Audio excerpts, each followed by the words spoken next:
Hello, ladies and gentlemen. Welcome to Saga E. I'm Yo's XO. It's your first time listening, man. Welcome, man. Welcome back to another episode. Man, um, it's been a journey. I think this whole month we have been really going over the financial literacy series, and it's been helping a lot of people to connect to helping them out overall. And if it's your first time listening, first time to the episode, first time to the podcast, this podcast is mainly for men's mental health and financial literacy. And we bring that to the forefront. You don't know who I am. I'm EXO, the host of Sama E. And today, we're diving into something very powerful that happens in our daily lives unknowingly. Let's we track it, but it's called the compound effect. I've been doing a lot of research lately just to see, like, okay, how does this help out? How does this help out in your daily lives? How does it help out in your financial lives? How does it help out in your mental lives? And I can still for the episode today to really discuss that. It's the idea of small, consistent actions, good or bad, quietly shaping your life, your money, your peace and mind. Most people underestimate how the little things stack up. I know I surely do. But today we're breaking it down so you can use it to your advantage instead of being destroyed by it. So let me hit you with this. If you save just $10 a day starting at the age of 25, by the time you hit 65, you'll have over $730,000 saved. And that's without even investing aggressively. But let's flip it. Spend $10 a day on fast food or random stuff you don't need, and in 40 years, that's $146,000 gone. I'll repeat that back. If you save just $10 a day at the age of 25, or even whatever age you're at now, this is one for 25. By the time you hit 65, you have over $730,000 saved without even investing aggressively. But if you spend $10 a day, whether that's fast food, Starbucks, or any other random stuff that you don't really need, in 40 years, that's $146,000 gone. Money that could have built wealth, funded businesses, or secured your family's future. And that's the compound effect in action. And it's not about money, it's about habits, discipline, and identity. And let's get into the psychology of small habits. Here's the thing. Humans are wired for instant gratification. You want that quick hit of pleasure, the scroll, the snack, the impulse buy. But the compound effect is slow. It's the gym sessions that don't show results until month 3. It's $100 that you invest that looks like nothing until year 10. Researchers at Duke University found that 45% of our daily behaviors are habits and not conscious choices. That means almost half of what you do every day is on autopilot. So the question is, are your autopilot habits building your future or breaking it? I mean, personally, and I'm vulnerable with y'all. So this is something I had to learn because most of my habits were, at the end of the day, they were not conscious choices. They were just habits that I built up over time, and they were really detrimental to my future instead of building my future. So that's why I had to ask myself too and come across the compound effect, because my compound effect was affecting me negatively. So it's understanding like, okay, since my habits have not been building my future, how can I break that cycle and start building my future? The first thing I personally did was focus on my gym, focus on my working out and meditating, and getting things right with that, as well as getting deeper in my prayers, reading the Bible, and really focusing on the things I can control and doing that on a consistent basis. Like in my phone, we all have iPhones. If you have an Android, come on, let's upgrade. But I have in my phone, my apps, you have the app folders. I changed one of my app folders to morning routine. And I put all the apps that I use for my morning routine. When I'll give you a brief look. It'd be the Bible, um, my meditation app, my Duolingo, Audible, journaling, weighing myself, putting down my posts for the day for my content, as well as looking at a 30 minute to an hour video on YouTube about something that I'm learning or studying. And that's really how I optimize my mornings. And it's understanding doing that on a daily basis. It'll help you out. It'll help me out 10 to 15 years from now, but I may not see the benefits from it tomorrow or the next day. It's like understanding it's going to happen over time and being patient with that. What I've learned is the delayed gratification.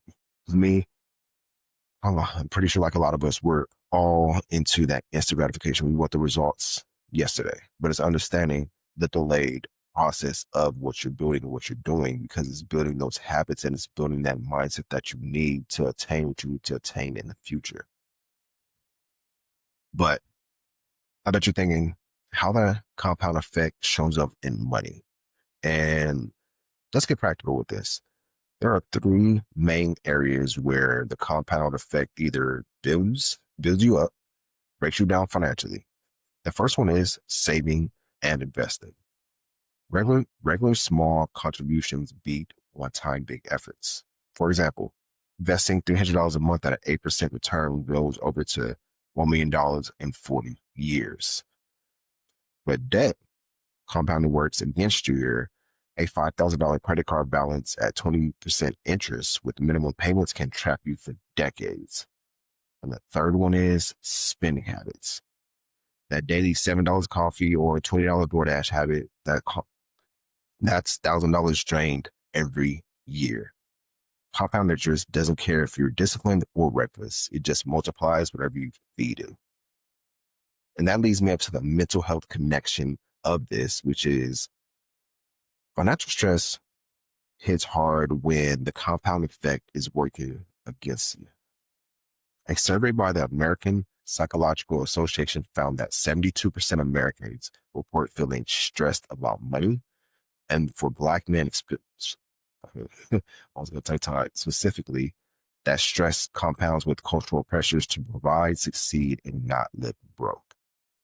So when you make small, consistent moves with your money, you're not just building wealth, you're protecting your mental health, lowering stress, and giving yourself that peace.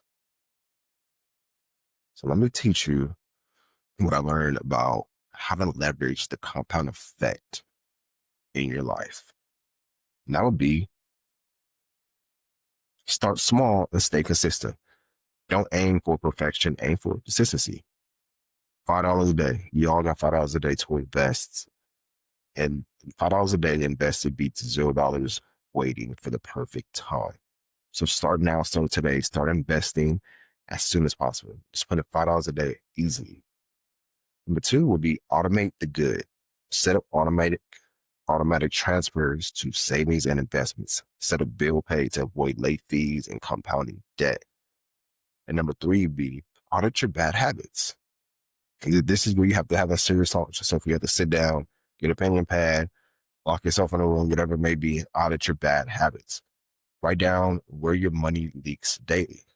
Replace one bad habit with a good habit and just keep doing that at one at a time, where you cross off that bad habit and putting that new habit, good habit in. The last one will be think long-term identity. Don't just ask yourself, what do I want now? Ask yourself, who do I want to become in 10 years?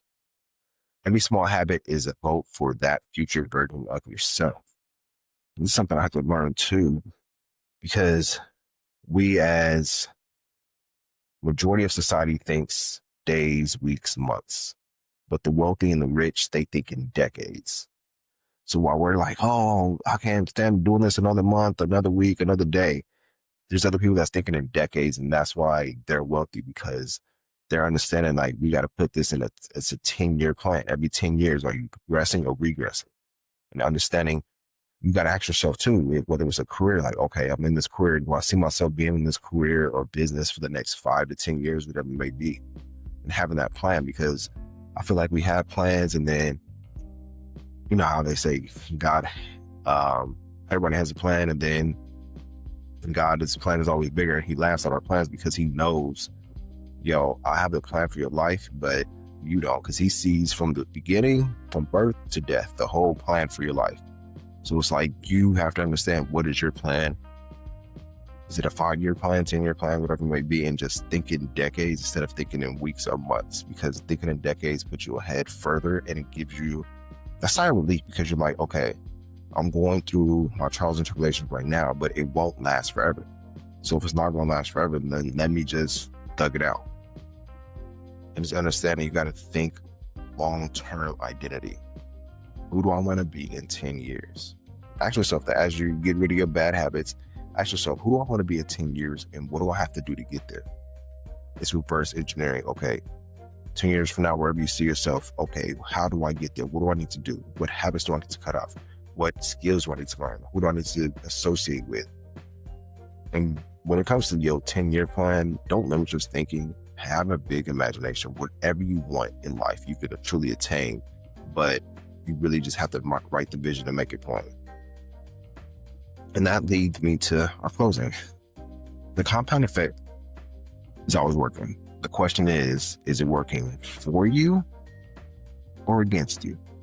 So start small, stay consistent, build your habits like you're building your wealth, because at the end of the day, the little choices shape the big outcomes.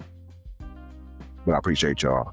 If this episode hit home for you, I know it did for me, share it with a friend who needs to hear this. And remember, mental health and financial health go hand in hand.